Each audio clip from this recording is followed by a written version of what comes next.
Sicuramente l'ondata Covid di questi 2 anni ha creato dei problemi di mancanza di sostanze e oltretutto mancano anche a volte proprio i contenitori, le scatole, tutte queste cose qua. E sì, mancano dei farmaci anche molto di uso comune. Anche a Padova e in Veneto si fa fatica a reperire alcuni farmaci. A certificarlo Federfarma, l'associazione di categoria dei farmacisti. Mancano antipiretici che contengono paracetamolo o ibuprofene, mancano farmaci usati per l'aerosol e mancano anche gli sciroppi per i bambini.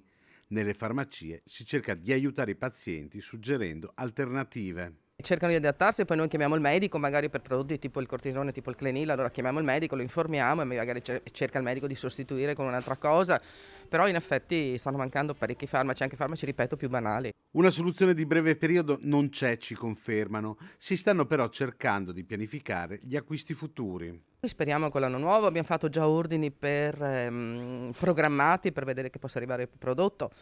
È una situazione abbastanza assurda perché l'anno del 2020 abbiamo restituito scaduti sciroppi che adesso non arrivano, per cui proprio è una situazione veramente assurda. La situazione al momento è peggiore anche rispetto al periodo dei lockdown e proprio da quei momenti parte la scarsità di principi attivi che le aziende riscontrano oggi. Certi prodotti vengono prodotti in India piuttosto che in Cina, per cui di conseguenza le sostanze, dico, principi attivi, di conseguenza c'è proprio stata con il lockdown c'è stata veramente una difficoltà enorme per portarli in Italia.